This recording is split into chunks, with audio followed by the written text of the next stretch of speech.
Hi guys, welcome back to my video. I know it's been a minute that you've seen my face, but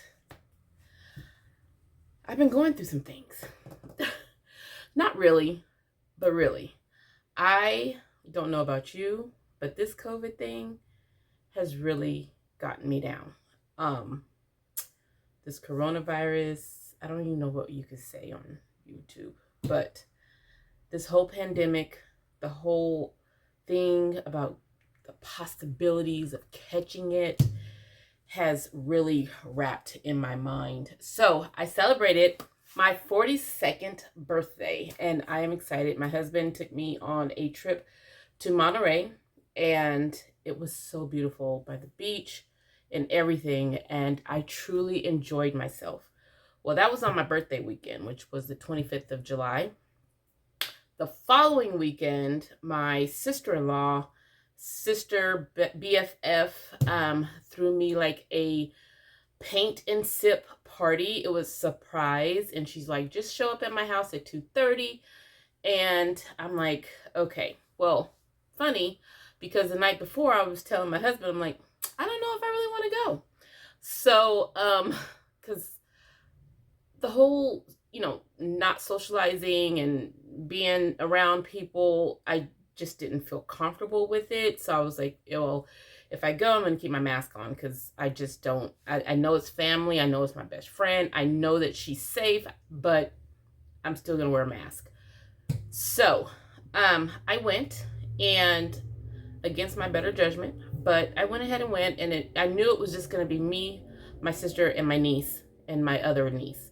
And that was it. So, well, that was on a Saturday. Sunday, Monday, Tuesday, Wednesday, Thursday, I come home and I wake up on Friday morning and my niece calls me. And she was like, well, I'm sorry to tell you, but, my friend that I was around has COVID, so I've been sick. I could have COVID, but my test won't come back until tomorrow, which was the following Saturday. So, okay, so I was there on the 1st, and she calls me on the 6th and tells me, hey, I'm sorry. I was there on the 1st, and she calls me on the 7th, which is that Saturday that following Friday, and she says, hey, I was around my friend, she tested positive for COVID, and I've all week been sick. And yeah, so I'm like, oh my gosh, my heart dropped to my stomach, and it just sent me in a tailspin. And all week I was fine. Thursday night I coughed, and I don't know, it was like a really deep cough. Even my son came in the room, was like, Mom, you good?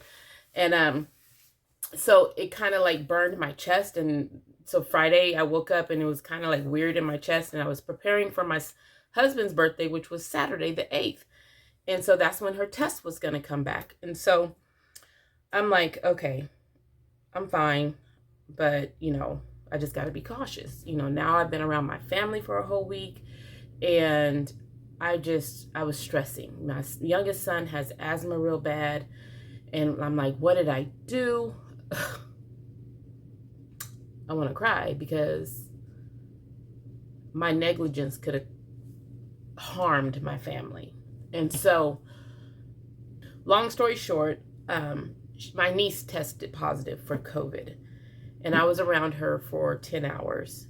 She wore a mask. My best friend, sister, wore a mask. I wore a mask all day as well. And that's what honestly protected me.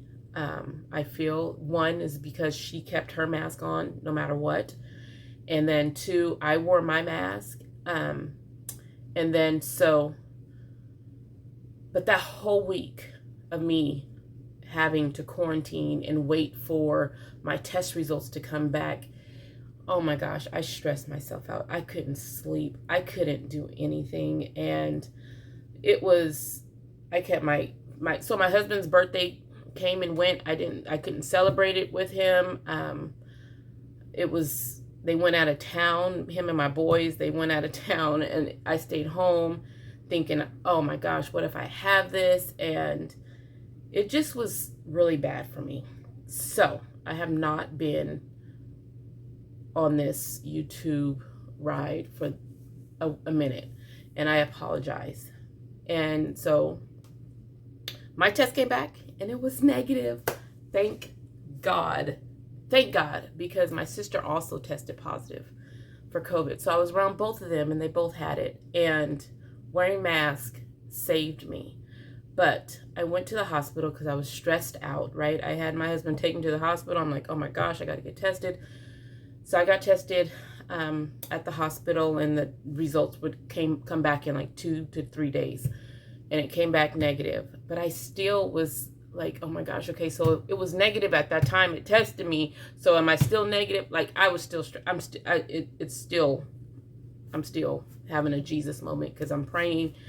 And, you know, I know that I'm protected and I know I'm covered in the blood of Jesus, but I know that I can't think that I'm invincible either, you know, and I work in the healthcare industry, and it's just a lot. It's a lot to think about. You know, I'm jeopardizing not only myself, but my family's, you know, and I come home and I do my whole routine of staying sanitized, and I wear 2 masks at work. I wear the face shield.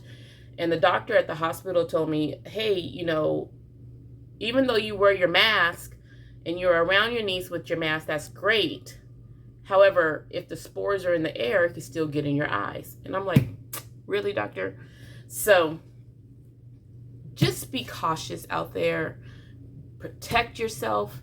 Make sure you're doing everything possible. Hand sanitizer, washing your hands, and also wearing some type of goggles or glasses over your eyes, as well as a mask, because the people that you don't want to hurt is, one, yourself, but your family, your kids. You know, you come home and this is your safe haven, right? And you want it to be safe for your family. And when we go out and we go socializing, we go in the stores, we go to Target, we go to Walmart, you don't know who you're around. Like, I was around family. I know my sister works at home. So I'm like, how did you get it? Well, my niece went to eat a burger with her friend, and her friend had it. Well, they rode in the same car. And it's like, just in that split instance, my niece stays at home. She doesn't work. So it's like, I know where they were, but that one slip up, hey, you want to go to have a burger with me? You know, and her friend was asymptomatic, not showing any signs. So that's what I have to say about that.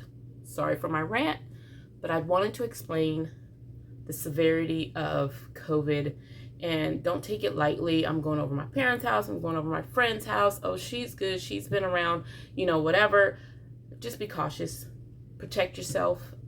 Right now, I have like a no door policy. Like, don't even think you're coming in my home. You know, I'm having my groceries delivered, and it's kind of put me in like a recluse mood, and that's not healthy. You know, where I was going out, I was going to the parks with my kids and I was doing things with my kids. Now it's like, nope, I'm not going outside. I'm staying inside. I don't even want to go back to work anymore. And that's serious, because work pays the bills, and I know God has me. I know he has me, and I'm going to stand on that word, and I know he's going to protect me and my kids and my family and my husband. And I have to stand on that. I have to stand on that. You know, those are my values. That's my faith. And I trust that. But just be cautious. I'm going to answer 10 questions that I have been receiving from you guys on ultrasound. These were good questions. Let me get them. These were good questions, and I'm just going to read through them. But if you want me to answer your questions, please DM me on Instagram or leave them here in the comments below. And if you're new here, I am Tamika. Welcome. And, you know, I do ultrasound, I do mommy things, I have a teenager and I have almost 11-year-old. I'm like, wow, that's crazy. And they're starting 8th grade and 5th grade this year, and I'm excited. So I was able to be with him, be with them when school started online, and got them acclimated on the second day of I got them acclimated on their first day of school, and I helped them through their second. And thank goodness I was here, because there was some glitches, so I'm glad that I was here. But that's what I do here on my channel. I'm family oriented. I have a husband, and we kind of just stick to ourselves anyways. But yeah, that's what I do. So if that is something you're interested in, I do a lot of ultrasound here as well. So if that's something you're interested in, please hit that red subscribe button below, and also hit that like button. So I know you guys like ultrasound videos and mommy videos and family vlogs. I really appreciate the support on my last video of the Q&A. Get to know me. So let's get into this video. What school did I go to? Someone asked that question to me, and I went to school in LA, and it was a school called Modern Technology College. They are not there no more. They since then have, oh my gosh, sold to one company and then sold to another company. And the last company that I know that they sold it to was Brightwood College. So I'm not even sure if they're around, but that's where I went to school at, LA Modern Technology College, and that was 20 years ago. The next one, number 2, do I work part-time or full-time? Okay, so for the past 20 years, no, I'll say for the past 19 years, I have worked full-time. But recently I have condensed my schedule down to 3 days a week, and I work 8 to 2 on those 3 days. Which is nice. No weekends, no calls, and I'm in and out pretty much 6 hours a day. That's all I work right now, and it is nice. It's really nice. I can't complain, but I did the full-time grind. I did the call, and I did, oh no, sleep, and I have to go to this job. And so I did that. And after 20 years, after so many years you're into it, you're just kind of tired of that grind, and you just want to chill. You want to be able to experience life and live and do things. And so that's what I do now. I work 3 days a week, 6 hours a day, and that's it. Next question, number 3. What is the difference between hospitals and outpatients clinics? Okay, so hospitals, you have to do hospital patients, you have to do ERs, and you have to do outpatients. So you have 3 schedules that you have to do. Mind you, you do have maybe between 3 to 5 techs fluctuating through the department, so you have help. However, you have a big workload, so you're going to have to do ER patients, and those are just like, they're random. They may come in and they may not. You have your inpatients where you have abdomens. You have to learn how to juggle your schedule, what's priority, what's the least priority, things like that. In an outpatient facility, you're only working with outpatient patients. They're walking in, they're ambulatory, majority of them. They come in for pretty much like general ultrasounds. You're doing abdomens, you're doing a thyroid, small parts, a testicle. You may get some carotids in there, some vascular, upper or lower, rule out DVT stats. So that is like a major, those are the differences between outpatient and hospitals. The other thing, that's with the patient flow. The other thing is your work schedule. So working in a hospital, they're open 24 hours, right? So you might get the graveyard shift starting out. You might get the early morning shift. You might get the midday shift. It just depends. Outpatient, you just have an 8 to 5 schedule. They don't stay open past 6, 7 o'clock at night, and that's it. So you work an 8-hour shift, and you're done. There's no call. In a hospital, you have call. You have to have a call rotation. If there's 5 of you, you're going to rotate through the month of 5 of you. And so that is, I could say that's like the difference between a hospital and clinic, or an outpatient clinic. You're not gonna, the majority, like the patient load is different. And there's a lot of outpatient facilities that run 12, 15, 16, 17 patients. It just depends. You might have 2 to 3 techs working there. I just did a install, and I went and trained a gal how to use a GE machine, and she does 18 patients a day, and that's an outpatient facility. So, and she's busy. She's like back to back to back to back. So it just depends on what the demand is for that outpatient facility.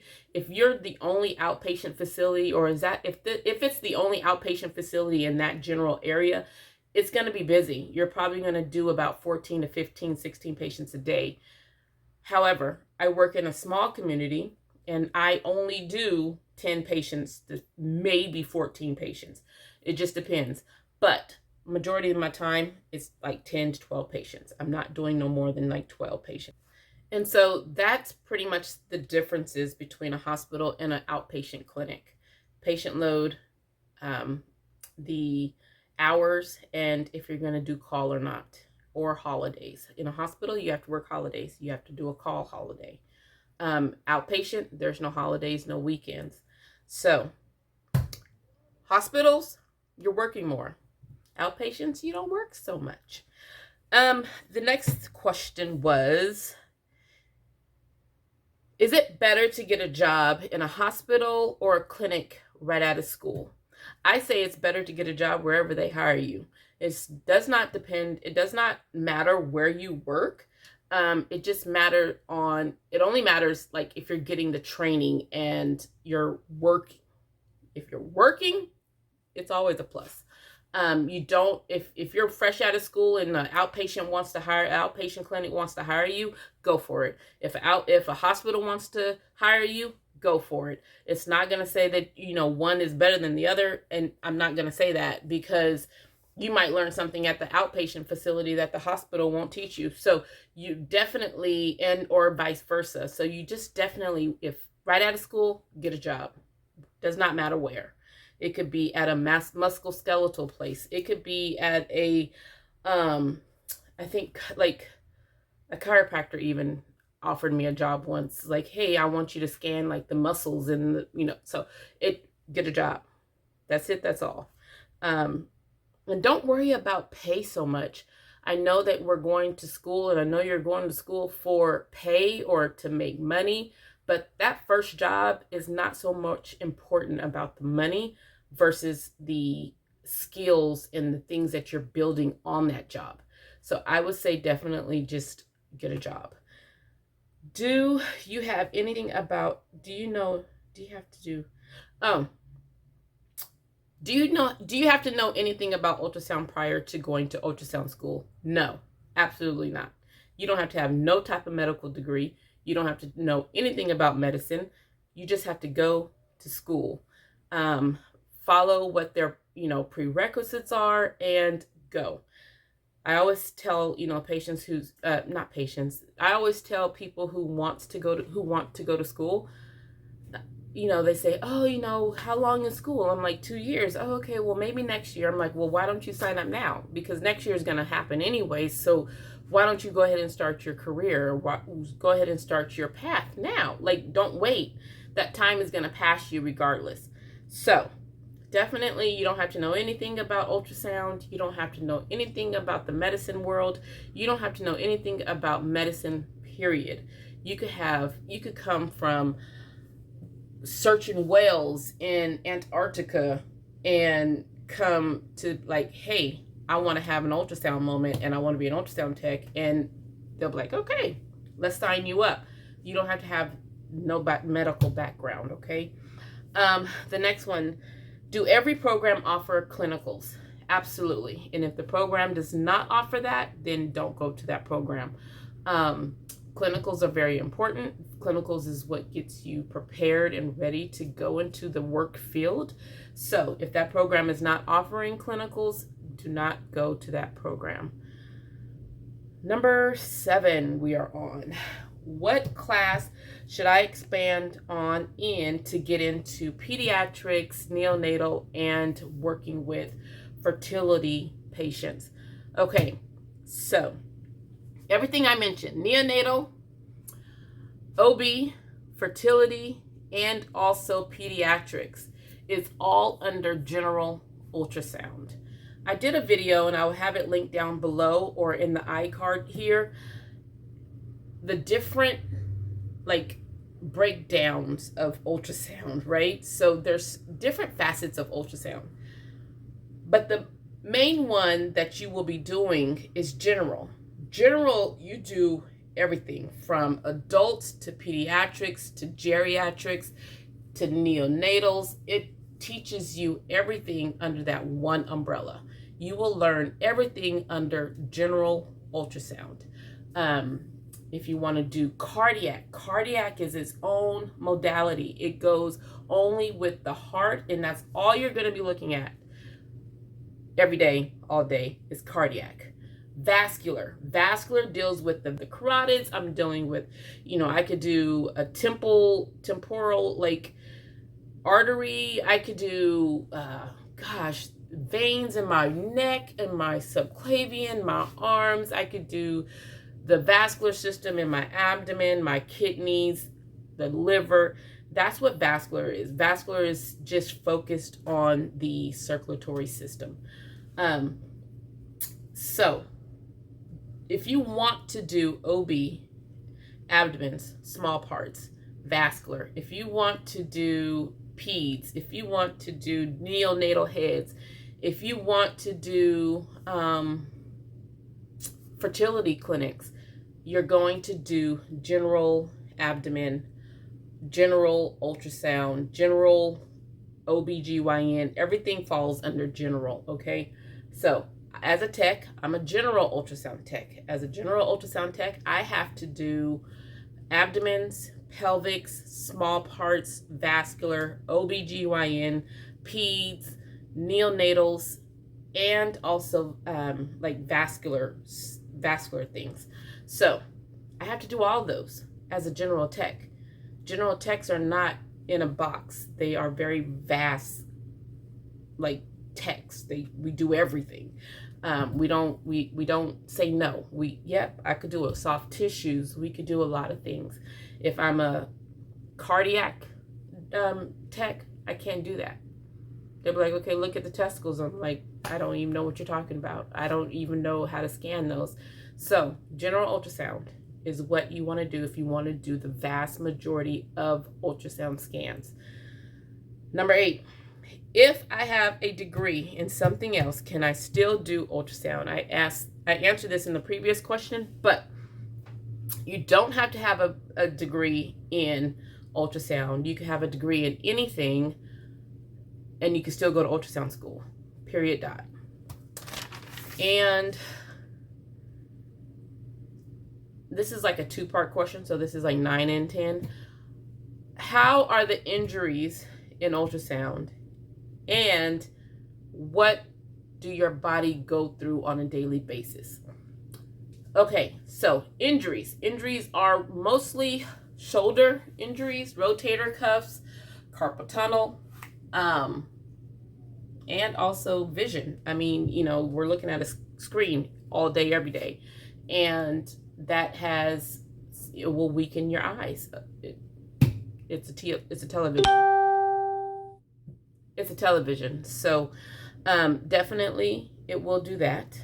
But as far as injuries, I've been doing this for 20 years. I know a few techs that have had surgeries on their arms, had surgeries on their wrist for carpal tunnel, because I feel personally I've never had any injuries. And I feel that it's when we were first taught ultrasound, they said hold your arm up, don't never relax your arm on the patient. So you're holding your arm up, 16 patients, and you're just doing this all day, you know, and they're heavy. You got to press, you got to push, you got to probe. Well, that wears tension on your arm. And if you're doing that every day, 5 days a week, full time, you're going to have some type of injury, right or left arm. And mind you, in the hospital, we got to pull and push that machine. Now the machines are smaller and they are not dinosaurs like I used to push around. But with that being said, injuries are not as common, I don't feel, this is my opinion, as they used to be, because ergonomics kicked in and they want to make sure that ultrasound techs are okay. Made sure that they're doing their job, and so they don't want injuries at work. So workman comp, they don't want to come out that pocket. So they're going to make sure that you're doing your job where you don't get injured. So less mobility here. If you have to sit down, you could totally sit down doing ultrasounds. You don't have to stand up. I choose to stand up because I'm not going to sit with that patient that long. So, but it's your choice. It's totally your choice. If you want to sit down with that patient, by all means, do it. But I stand up, I knock them out, and they're off my table. Is the carpal tunnel thing, like I literally, like I can't even show you, but my arm rests on their abdomen. I'm not about to be moving my shoulder all day, every day. Like I'm literally just, this is my motion. And you can see that my shoulder is barely moving. I'm not going to be, this is not me no, I'm not. So you have to develop the way you scan. And I scan literally like this. I'm not going to be moving my arm that much. And it's pretty much, this is what I'm doing. Now from here, this area here is moving. This area here is moving. I'm not moving my shoulder as much. As far as my wrist is concerned, I don't have carpal tunnel. But I have learned also, and seasoned techs will tell you, if you can't get that image or if that patient's too heavy, don't stress your body over it, because it's not fair to you as a tech for them to require you to get that image if that patient is 400, 500, 600 pounds. That's just ridiculous. I'm not gonna do that to my body. I'll look in that area. If I see something, great. If I don't, exam is limited. I apologize. But don't stress your body. Don't stress off not getting the image. It's okay. Let someone else try. Tell the doctors, I can't get this image. The patient's obese. It's okay to say this. Acoustically challenged. This is what I write on my papers. So, just letting you know. And you shouldn't have so many injuries. As far as work conditions, you don't have to pick up no patients in an outpatient. In a hospital, like lift patients. You don't have to lift patients. In a hospital, you have a lift team. Call the lift team.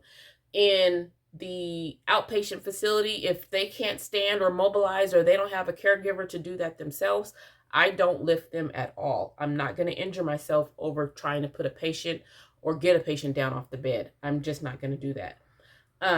So that is probably for another discussion, but I don't sit, I stand. I have a compression pad that I stand on. I wear compression socks. I wear compression socks all day. I wear some comfortable shoes, and I make sure that I'm comfortable at work. I play music to relax myself. Like I said in my previous videos, go watch them, because if you like this one, you'll like the other one. Don't let your patients stress you out. It's work. We're there to enjoy ourselves, because this is what we enjoy doing, right? And so definitely take care of yourself. Stay hydrated. you know, stay light on your feet, just enjoy your job. I'm not a doctor, but at the same time, I've been doing this for a long time and I have not had any injuries. And the people that like I know that's around my age limit at like 40s, 30s, high 30s, you know, 50s, they don't have injuries either. And we started this kind of like in the same boat. You know, they just tend to, now we've all like digressed in our patient flow because we don't do a lot of patients like that anymore. But it's a lot of wear and tear, especially if you do call. You're not getting enough sleep. You might get called in. I remember a time that I just pretty much slept in my car at the hospital. Like they were calling me, the ER will call you all hours of the night.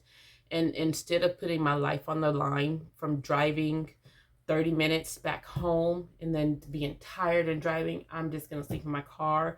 I'll sleep in the ultrasound room on a bed. Like, you make it happen. It's for your safety. So if that, you know, you got to be able to push the machine. That's pretty much all you have to do. Push the machine if you're in a hospital. In an outpatient clinic, you don't have to push the machine. The machine stays where it is. And yeah, you don't have to lift nothing. So I really hoped that you guys liked this video. And if you did, give it a thumbs up, hit that subscribe button down below. And if, like I said, if you like this video, you will love my other ones. Go check them out. And I will see you guys in the next one. Bye.